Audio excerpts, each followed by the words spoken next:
Ya, teman-teman, selamat pagi. Saya ada di Disneyland Hong Kong saat ini. Dan kita lihat suasana sekitar. Ini belum masuk, coba teman-teman lihat semua.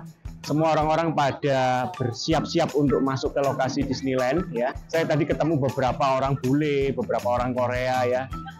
Pada dasarnya mereka masih ingin menikmati suatu theme park yang mungkin walaupun Disneyland di Hong Kong ini cukup lama ya. Dan ada Disneyland Shanghai, ada Universal Studio Beijing. Rata-rata kalau riset mengatakan, ini ada data dari McKinsey, bahwa 27% populasi dari China itu yang pernah ke theme park ya. Dibandingkan negara maju seperti Amerika, Inggris ya, itu 68% populasinya pernah ke theme park. Jadi peluang membuat suatu theme park di China itu masih terbuka lebar. Karena faktanya masih 27% populasi China yang pernah ke theme park. Demikian peluang ini diambil oleh beberapa operator theme park yang besar seperti Universal Studio ataupun Disneyland untuk selalu membuka cabang-cabang baru di mainland China, khususnya yang ada di negara-negara berkembang. Ya, moga di Indonesia sebentar lagi ada Disneyland dan Universal Studio. Nah, teman-teman semua, saya coba ambil data bagaimana cara Disneyland kurang lebihnya menyikapi waktu saat-saat pandemi kemarin ya. Jadi waktu pandemi mereka sangat sepi karena memang harus ditutup, dan beberapa operator Disneyland pada waktu berlangsung ya, ada berita kita lihat suspek COVID langsung semua ditutup, nggak boleh dikarantina di dalam lokasi Disneyland dan nggak boleh keluar. Mereka semua langsung dites COVID secara serentak. Nah, kembali riset McKinsey kemarin dilakukan di 2022. Data yang diacu adalah sejak pandemi awal, yaitu 19, tahun 20, tahun 21. Cukup suffering mereka ya, karena omset semuanya drop, tidak ada pengunjung karena takut. Semua tidak berani datang, dan saat ini sudah mulai kembali pulih. Teman-teman semua, data dari market size, ukuran pasar daripada bisnis theme park ini berapa sih? Di riset oleh McKinsey Hong Kong, ini teman-teman periset dari McKinsey, ada 40 miliar renminbi atau sekitar 86,7 triliun rupiah itu kalau data 19.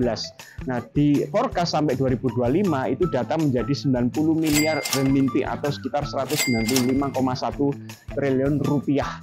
Jadi perkembangannya 2 kali lipat, apalagi sejak setelah pandemi ini. Sekarang di 2023, potensi menuju ke sana semakin kelihatan besar sekali. Apalagi tadi saya menyampaikan bahwa masih hanya 27% populasi penduduk di China yang pernah merasakan apa itu theme park.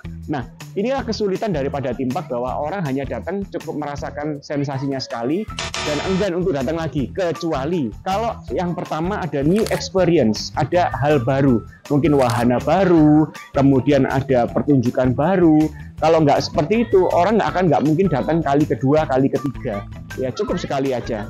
Nah, yang menarik adalah kemarin ada karakter Disney yang pada waktu festival musim Spring Festival ya, musim semi ya, itu mereka seperti Mickey Mouse, Donald Duck itu menggunakan pakaian Chinese Hanfu attire atau misalnya pakai jibao seperti itu ya.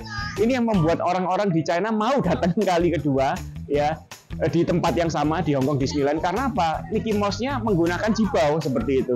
Ini yang bisa menarik, khususnya kemarin di Disneyland Shanghai ya, yang itu viral di TikTok sampai 20 juta view, karena semua orang suka, karena merasa bahwa Disneyland ini bukan milik dari bule Eropa ya atau Barat, tetapi milik dari warga China sendiri, karena merasa pakai baju jibao. Moga Disneyland kalau buka di Indonesia ada mereka pakai baju batik ya, Mickey Mouse-nya.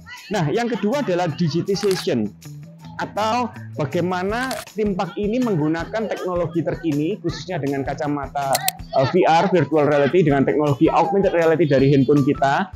Demikian orang tidak hanya menikmati roller coaster aja, tapi juga menikmati dunia digital yang tidak mereka lihat secara kasat mata, tapi mereka bisa langsung berinteraksi dengan handphone mereka, smartphone mereka masing-masing. Ya, saya ada data di Universal Studio di Jepang, itu Super Nintendo mensupport Mario Kart ya, di mana orang download aplikasi dan mereka bisa berinteraksi, kumpulkan koin-koin ya, saat mereka misalnya ke toilet, kemana ke satu titik ke titik, ada koin-koin yang bisa mereka dapatkan secara augmented reality dan itu bisa cek ranking secara real time dan mereka dapat poin untuk di-redeem, misal tukar untuk makanan, minuman, dan seterusnya. Nah, kemudian yang ketiga adalah social media experience, di mana si Timpak ini menawarkan juga social media engagement dengan kita pengunjung. Jadi bukan hanya menikmati foto-foto aja selfie, tapi mereka mengajak kita untuk membuat konten. Nah, beberapa operator Timpak menurut McKinsey juga melakukan double down konten, artinya melakukan resource yang luar biasa, hampir 2 kalinya tenaga kerja untuk tim digitalnya, sedemikian lebih masif untuk informasi digital. Nah, kemarin ada data dari Disneyland Shanghai. Ini si Lina Bell ini karakter Smart Pink Fox ya, rubah pink yang lucu, yang dimana mereka dibantu si karakter ini ya, si Lina Bell ini di-endorse oleh selebriti, sedemikian bisa 940 juta view di Weibo seperti YouTube-nya China dan 200 juta view di TikTok. Teman-teman semua, ini ada 4 strategi dari McKinsey yang mana khusus untuk riset Timpak operator ya, baik itu Disneyland atau Universal Studio. Mereka sarankan 4 strategi besar. Yang pertama adalah visitor acquisition, akuisisi visitor atau pengunjung. Karena mereka berlomba-lomba ya, marketnya nggak jauh beda, tapi setiap orang pasti kepingin nyoba di tempat-tempat lain, maka mereka melakukan branding strategi secara offline, yaitu melakukan iklan di TV, di billboard. Faktanya 70% pengunjung itu datang bukan tahu dari billboard, tetapi dari online. Nah, kalau ditelusuri lebih dalam lagi, mereka taunya dari mana? Di website, di online, di sosial media. Taunya dari billboard maupun dari TV. Nah, jadi artinya kalau mau mengakuisisi customer, tetap cara konvensional tidak boleh dilupakan. Yang kedua adalah growing ticket sales, bagaimana menumbuhkan pertumbuhan atau penjualan tiket.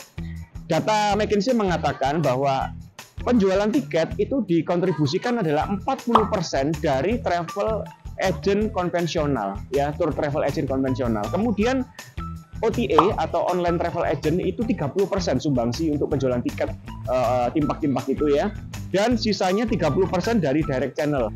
Jadi 100% penjualan itu dibagi komposisi, memang masih 40% dari penjualan tour travel agent konvensional. Yang berikutnya strategi dari McKinsey adalah bagaimana retensi customer atau pengunjung yang pernah datang supaya balik kembali ya. Itu yang paling sulit. Apa saja yang dilakukan oleh Timpak seharusnya menjual yang namanya pass holder benefit, yaitu membership tahunan, kurang lebih seperti itu bahasanya. Nah, contoh kalau dia punya membership, dia bisa tidur di hotel di Disneyland Resort atau makan di restoran, di dining di Disneyland Resort dengan harga spesial, harga khusus. Kemudian mendapatkan annual pass, ya bisa datang beberapa kali tanpa bayar lagi. Yang perlu dihati-hati adalah sistem kanibal, yaitu kanibalisme terjadi kalau ternyata dia sudah beli murah ya, tetapi membuat omset malah turun. Orang merasa udah beli ini aja pass holder benefitnya ya. Semua orang beramai-ramai membeli ini, akhirnya omsetnya malah drop karena orang menyalahgunakan. Harusnya datang cuma setahun 2-3 kali, dia hampir tiap bulan datang ke sini dan omset daripada Disneyland malah turun. Nah, itu perlu dihati-hati. Itu aja data dari McKinsey teman-teman semua. 3 tren besar Timpak operator, kemudian 4 strategi dari McKinsey untuk Timpak-Timpak yang ada supaya mereka tetap bisa berkembang. Teman-teman semua, jika materi ini bermanfaat, ya ikuti, follow, like, comment, and subscribe di seluruh jaringan channel @DSW Sandi Wahyudi. Akhir kata, saya DSW, Dr. Sandi Wahyudi, CEO SLC Marketing, founder of Connectpedia. Keep stupid to sail forward. Yuk kita masuk ke Disneyland, kita akan menikmati wahana dan saya akan naik roller coaster sama anak saya. Saya masih berani loh walaupun usia segini. Oke, bye teman-teman.